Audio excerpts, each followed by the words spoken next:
In the bustling downtown of Wuhan, capital of central China's Hubei province, the Chéngzhēn Taoist temple stands like an oasis for many people in the city.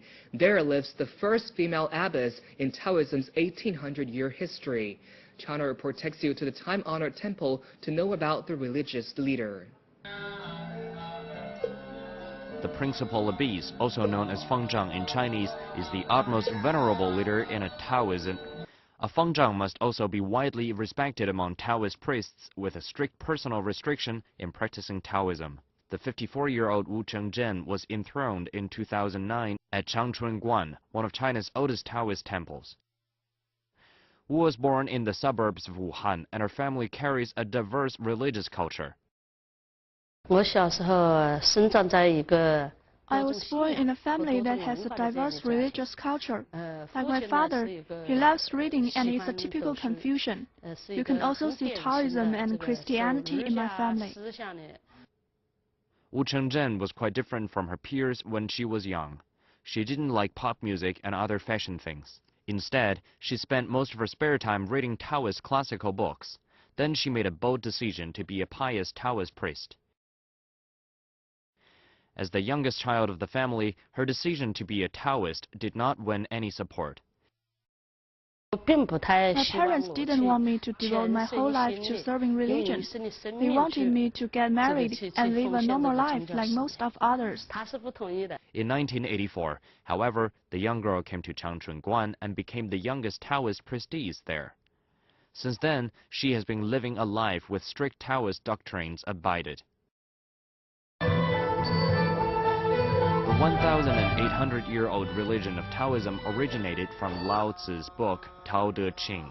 In that book, he postulated that everything in the universe was born from emptiness and that balance and harmony should be achieved between human beings and nature. As the only indigenous religion, Taoism once enjoyed a high reputation. However, in 1960s and 70s, Chéngzhēn was all but wiped out during the chaotic Cultural Revolution. Most parts of the temple were destroyed during the Cultural Revolution, and a large part of land of our temple were occupied by other institutions and organizations. That was a mess. Life was unimaginably hard then. Many priests left the temple, but Wu chose to stay. Thanks to Wu's insistence and efforts, Chéngzhēn was restored to its peak time scale and regained its reputation. Red walls, green tiles, and old trees are attracting tourists home and abroad again. More importantly, the temple provides an ideal place for Taoists to practice and to promote Taoist culture. Religion advocates kindness. It encourages people to do good things. I believe everyone has a pure land in our hearts, and do good things can purify our souls. Taoism has long history and profound culture. It has no negative or pessimistic mood. It encourages people to face their life with a positive attitude. Nowadays, how to revive the Taoism and spread the Taoist culture becomes the priority for Wu Chéngzhēn and her fellow priests. In recent years, Chéngzhēn has sponsored a series of Taoism-related activities, such as temple fairs, concerts, and lectures. The old temple has revitalized in a modern world.